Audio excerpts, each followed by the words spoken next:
नमस्ते बच्चों, आधार एकेडमी के ऑनलाइन प्लेटफॉर्म में आपका स्वागत है।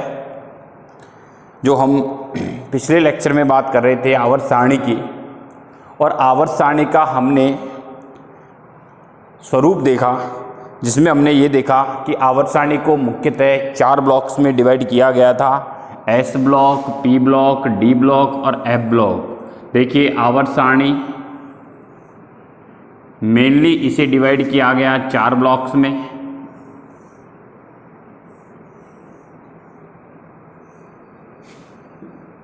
और इन 4 ब्लॉक्स में देखें तो इधर लेफ्ट हैंड साइड का एस ब्लॉक था,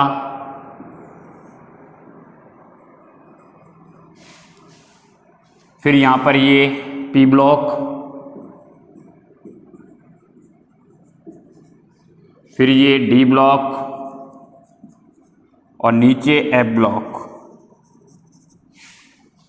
और हमने यहां पर यह भी देखा कि आवर्त सारणी को मुख्यतः 7 आवर्तों में देखा गया। यानी आवर्त सारणी में मुख्यतः कितने आवर्त हैं? 7, जिसमें आवर्त फर्स्ट, आवर्त सेकंड, आवर्त थर्ड, ये फर्स्ट, ये सेकेंड, ये थर्ड आवर्त, आवर्त 4, 5th, 6 और ये 7th। इसके साथ साथ हमने ये भी देखा कि आवर्त सारणी को 7 आवर्तों के साथ साथ 18 वर्गों में, यानी आवर्त सारणी में कुल आवर्तों की संख्या 7 है और 7 होने के साथ साथ कुल वर्गों की संख्या कितनी है? 18 हैं। अब हम बात कर रहे हैं यहाँ पर आवर्तों की। तो आवर्त सारणी को जब फिलअप किया गया, आवर्त सारणी को बनाया गया, तो बढ़ते हुए परमाणु क्रमांक के आधार पर व्यवस्थित किया गया तत्वों को। और बढ़ते हुए परमाणु क्रमांक के आधार पर जब व्यवस्थित किया गया, तो उस स्थिति में हम यहाँ पर देखते हैं कि 7वें आवर्त को लास्ट में कहा गया अपूर्ण आवर्त, यानी ये कंप्लीट नहीं था, इसलिए इसका क्या नाम दिया गया? अपूर्ण आवर्त नाम दिया गया। तो मेरे कहने का मतलब यह है कि यदि आवर्त सारणी का बाह्यतम रूप से देखा जाए, बाह्यतम रूप से स्टडी करें, तो आवर्त सारणी को मुख्यतः यहाँ पर 4 ब्लॉक्स में डिवाइड किया गया है, एस, पी, डी और एफ ब्लॉक। और आवर्त सारणी को 4 ब्लॉक्स के अतिरिक्त हम देखें तो आवर्त सारणी को यदि बाह्यतम रूप से देखें तो आवर्त सारणी में 7 आवर्त एवं 18 वर्ग हैं। तो हम यहाँ पर ये कह रहे हैं कि जो 7वां आवर्त है वो अपूर्ण आवर्त है। कौन सा आवर्त है? अपूर्ण आवर्त। अब देखिए, हम बात कर रहे हैं कि पहले आवर्त में कितने तत्व थे? 2, दूसरे में कितने थे? 8, तीसरे में कितने थे? 8। कल हमने बात की थी लास्ट लेक्चर में, 8 तत्व थे। चौथे में कितने थे? 18। पांचवें में कितने थे? 18। छठे में कितने थे? 32। और 7वें में कितने थे? 32 तत्व थे। तो हम यहाँ पर कहें कि पहले आवर्त में 2 तत्व हैं, दूसरे में 8 है, तीसरे में 8 है, चौथे में कितने? 18, पांचवें में 18 और छठे में 32 और 7वें में 32 तत्व आएंगे। लेकिन 7वें आवर्त को अपूर्ण आवर्त कहते हैं। अब हम यहाँ पर बात कर रहे हैं कि जो हमारा जो टॉपिक आ रहा है कि आवर्त सारणी को बढ़ते हुए परमाणु क्रमांक के आधार पर तत्वों को आवर्त सारणी में व्यवस्थित किया गया, लेकिन 100 से अधिक परमाणु क्रमांक वाले तत्वों 100 से अधिक परमाणु क्रमांक वाले तत्वों को किस प्रकार से सांकेतिक किया गया, किस प्रकार से सांकेतिक किया जाता है, किस प्रकार से व्यवस्थित किया जाता है। यानी 100 से अधिक परमाणु क्रमांक वाले तत्वों का सांकेतिक क्या होगा, सांकेतिक रूप क्या होगा, या फिर हम कहें 100 से अधिक परमाणु क्रमांक वाले तत्वों का नामकरण किस प्रकार से किया जाएगा। तो हमारा आज का जो टॉपिक है वो कौन सा है? 100 से अधिक परमाणु क्रमांक वाले तत्वों का नामकरण या उनका संकेतन। तो हम यहां पर जो हमारा टॉपिक आ रहा है वो कौन सा है? 100 से अधिक परमाणु क्रमांक वाले तत्वों का नामकरण या संकेतन। अब देखिए, अब हम बात करें कि आवर्त सारणी में सबसे पहले जो फर्स्ट तत्व है वो है फर्स्ट एलिमेंट है हाइड्रोजन, जिसका परमाणु क्रमांक कितना है 1। हाइड्रोजन, हीलियम, लिथियम, ऐसे हाइड्रोजन का परमाणु क्रमांक 1, हीलियम का 2, लिथियम का 3, ऐसे व्यवस्थित करने के साथ साथ हम देखते हैं कि 98 परमाणु क्रमांक पर जो तत्व आता है, 98 पर आता है कैलिफोर्नियम। 98 पर कौन आता है? कैलिफोर्नियम। 99 पर आता है आइंस्टीनियम, ES, आइंस्टीनियम। और 99 के बाद में 100 पर आता है फर्मियम, FM। तो जिस प्रकार से हम बात करें कि फर्स्ट परमाणु क्रमांक वाला तत्व कौन है? हाइड्रोजन, जिसका परमाणु क्रमांक 1 है। 98 वाला है कैलिफोर्नियम, 99 पर है आइंस्टीनियम, और 100 वाले तत्व का नाम है फर्मियम। ये आइंस्टीनियम, कैलिफोर्नियम, फर्मियम क्या है? यहां पर देखिए, आइंस्टीन के नाम पर इसका नाम दे दिया गया आइंस्टीनियम। कैलिफोर्नियम, अमेरिका के कैलिफोर्निया राज्य के नाम के आधार पर इसका नाम दे दिया गया कैलिफोर्नियम। फर्मी के नाम के आधार पर, फर्मी साइंटिस्ट था, फर्मी के नाम के आधार पर इसका नाम दे दिया फर्मियम। तो अब बात आती है 100 तक तो नामकरण हमने कर दिया, लेकिन 100 से अधिक परमाणु क्रमांक वाले तत्वों का नामकरण किस प्रकार से किया जाएगा? तो इस प्रकार तत्वों की खोज होने के साथ साथ 104 परमाणु क्रमांक वाले तत्व पर, 104 परमाणु क्रमांक वाले तत्व पर अमेरिका और रसिया दोनों कंट्री अपने दावे करने लग गए। यानी जो ही 100 से अधिक परमाणु क्रमांक वाले तत्वों की खोज चालू हुई तो 104 परमाणु क्रमांक वाले तत्व पर अमेरिकन और रशियन साइंटिस्ट अपने अपने दावे करने लग गए। तो अमेरिका वाले जो साइंटिस्ट हैं, अमेरिकन जो हैं, वो अपने दावे में नाम दिया उन्होंने 104 परमाणु क्रमांक वाले को रदरफोर्डियम। क्या नाम दिया उन्होंने? रदरफोर्डियम। तो रशियन जो साइंटिस्ट, रशियन कंट्री वाले हैं, उन्होंने नाम दिया इसका कुर्साटोवियम।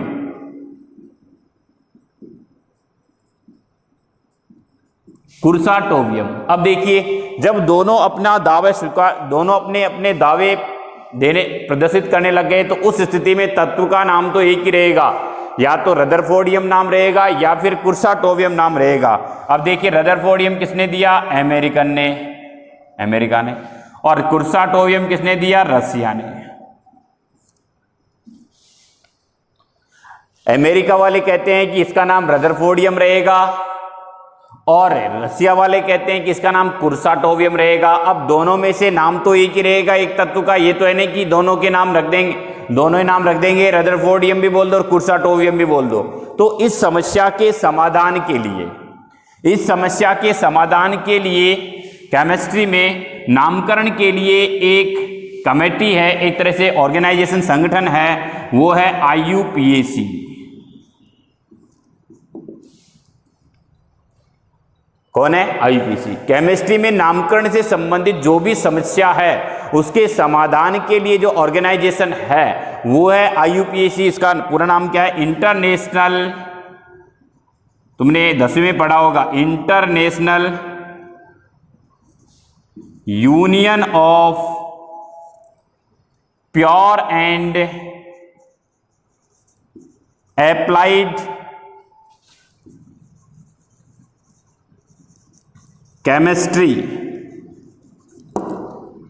इंटरनेशनल का ले लिया I, यूनियन का ले लिया U, यूनियन ऑफ प्योर का ले लिया P, एंड अप्लाइड का ले लिया A, और केमिस्ट्री का ले लिया C। IUPAC, international union of pure and applied chemistry. IUPAC नामकरण से संबंधित जितनी भी समस्याएं होती है उनका समाधान करती है। तो हम यहाँ पर ये कहें, चाहे ऑर्गेनिक का नामकरण हो, चाहे इनऑर्गेनिक का नामकरण हो, चाहे कंपाउंड्स के नामकरण हो, चाहे एलिमेंट्स के नामकरण हो, उन सब समस्याओं का समाधान का एक ही केंद्र कौन है? IUPAC। अब देखिए, IUPAC ने इस प्रकार 100 से अधिक परमाणु क्रमांक वाले तत्वों के नामकरण के लिए एक विशिष्ट प्रकार के नियमों को या विशिष्ट प्रकार के बिंदुओं को उजागर किया। तो IUPAC ने कहा कि भाई 100 से अधिक परमाणु क्रमांक वाले तत्व हैं उनका नामकरण निम्न बिंदुओं के आधार पर होगा। और IUPAC ने 100 से अधिक परमाणु क्रमांक वाले तत्वों के नामकरण के लिए मुख्य बिंदुओं को समावेशित किया। वो बिंदु कौन कौन से थे? देखिए, सबसे पहले 100 से अधिक परमाणु क्रमांक वाले तत्वों के नामकरण के लिए उन्होंने प्रतीकों का निर्धारण किया, यानी मुख्य प्रतीकों का निर्धारण किया। और उसमें ये कहा गया कि आप 0 को किससे प्रदर्शित करोगे, 0 को किससे प्रदर्शित करोगे, 0 को आप किससे प्रदर्शित करोगे, 0 का रहेगा नील, 0 को किस नाम से बोला जाएगा? नील नाम से। 1 को किससे बोला जाएगा? अन के नाम से। 2 को किस नाम से बोला जाएगा? बाई के नाम से। 3 को किस नाम से बोला जाएगा? ट्राई के नाम से। 4 को किस नाम से बोला जाएगा? क्वाड के नाम से। अब देखिए, ये इनका संक्षिप्त रूप भी निर्धारित किया। संक्षिप्त रूप कैसे निर्धारित किया? नील का ले लिया एन, अन का ले लिया यू, बाई का ले लिया बी, ट्राई का ले लिया टी और क्वाड का क्या ले लिया? क्यू। 5 को किससे प्रदर्शित करेंगे? पेंट। 6 को हम प्रदर्शित करेंगे हेक्स से और 7 को हम प्रदर्शित करेंगे सेप्ट से। 8 को हम रिप्रेजेंट करेंगे ऑक्ट से। 8 का नाम क्या रहेगा? ऑक्ट। और 9 को हम रिप्रेजेंट करेंगे इन से, ENN। अब पेंट का यहां पर देखिए संक्षिप्त रूप नाम होगा, संक्षिप्त जो एब्रीविएशन शब्द रहेगा, एब्रीविएशन रूप रहेगा वो रहेगा P, हेक्स का H, सेप्ट का S, ऑक्ट का O और इनका क्या ले लेंगे? E। तो सबसे पहले तो हम यहां पर ये कहें कि टेबल जो है उसका निर्धारण किया गया, यानी 0 से लेके 9 तक की जो डिजिट है उसकी टेबल क्या रहेगी? 0 का नाम रहेगा नील, उसका संक्षिप्त रूप एब्रीविएशन रूप रहेगा, एब्रीविएशन फॉर्म रहेगी स्मॉल n। 1 का अन U, बाई का B, ट्राई का T, 4 को बोलेंगे हम क्वाड बोलेंगे, टेट्रा नहीं बोलेंगे, ध्यान रखना। 4 को क्वाड बोलेंगे, क्वाड का रहेगा Q। 5 को पेंट का P रहेगा, 6 का हेक्स H रहेगा, 7 को क्या बोलेंगे? सेप्ट, 8 को क्या बोलेंगे? ऑक्ट और 9 को क्या बोलेंगे? इन। इसी प्रकार इस टेबल के बाद में उन्होंने कुछ मुख्य बिंदुओं को भी समावेशित किया। और मुख्य बिंदु कौन कौन से थे? देखिए, मुख्य बिंदु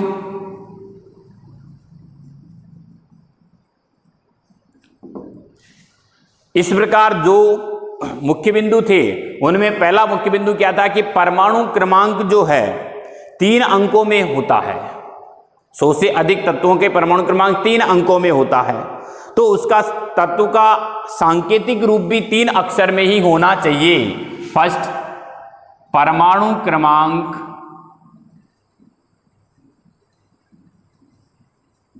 3 अक्षरों में होने के कारण, 3 अक्षर की जगह अंक ले लो, 3 अंकों में होने के कारण तत्व का संकेत भी 3 अक्षरों में होगा। पहला मुख्य बिंदु, परमाणु क्रमांक 3 अंकों में होने के कारण तत्व का संकेत भी कितने अक्षरों में होगा? 3 अक्षरों में होगा। दूसरा क्या है? तत्व का नाम लिखते समय मूल नाम क्रम में लिखेंगे। तत्व का नाम लिखते समय मूल नामों को, यहां पर मूल नाम कौन है? नील, अन, ये है मूल नाम।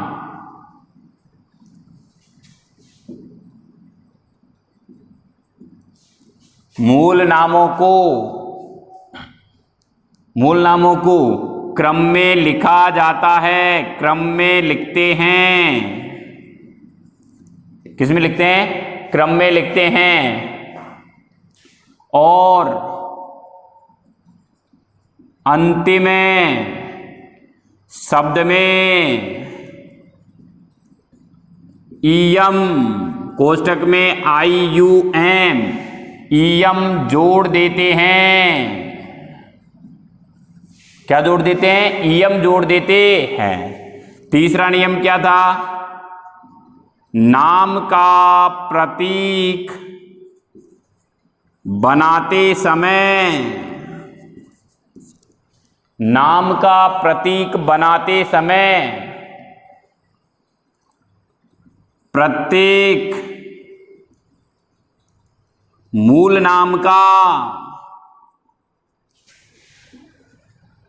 प्रथम अक्षर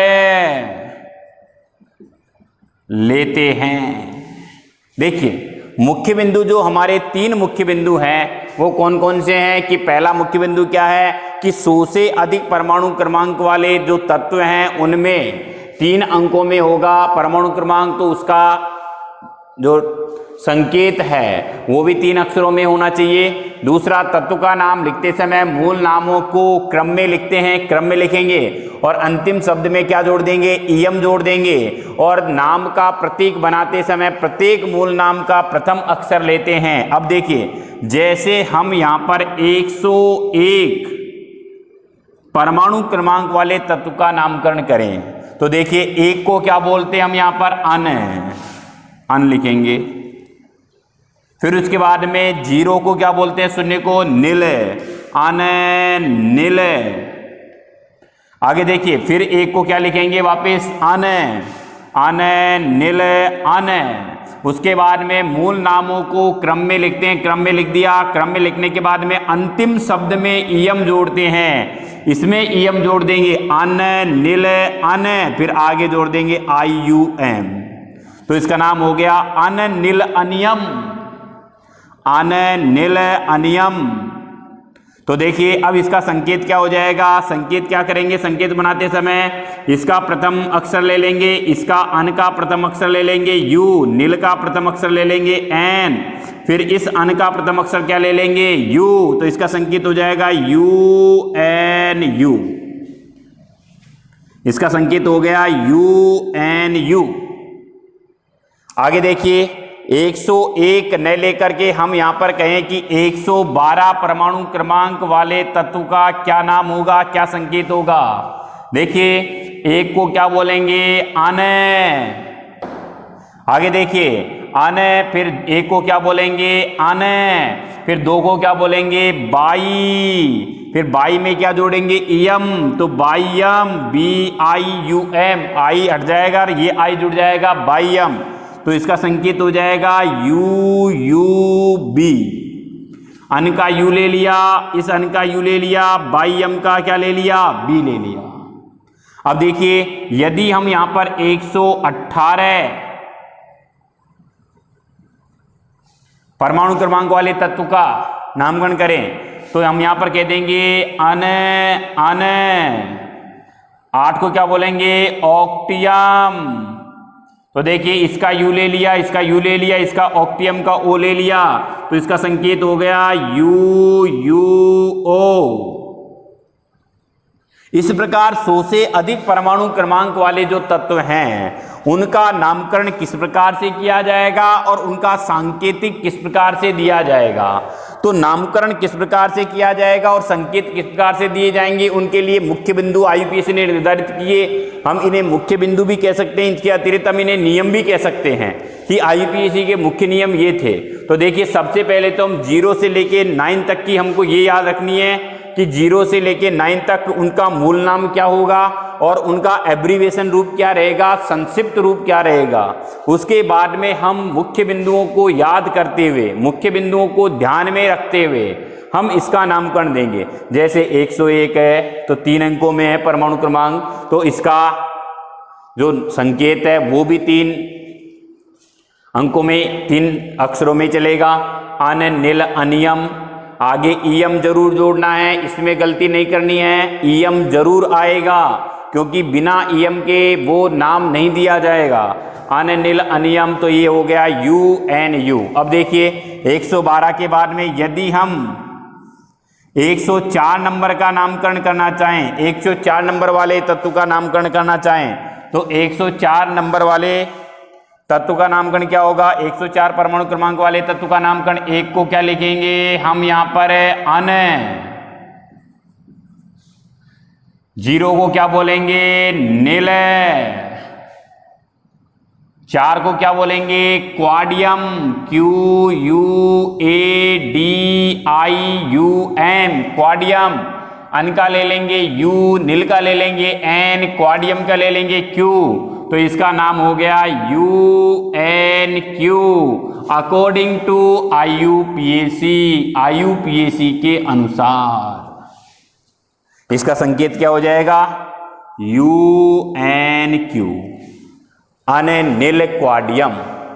तो अकॉर्डिंग टू IUPAC इसका क्या संकेत हो जाएगा? UNQ। तो इस समस्या के समाधान के लिए 100 से अधिक परमाणु क्रमांक वाले तत्वों के नामकरण के लिए और उनके संकेत के लिए, इस समस्या के समाधान के लिए IUPAC ने कुछ नियमों को निर्धारित किया और नियमों को निर्धारित करने के बाद में उनका नामकरण इस प्रकार से दिया गया।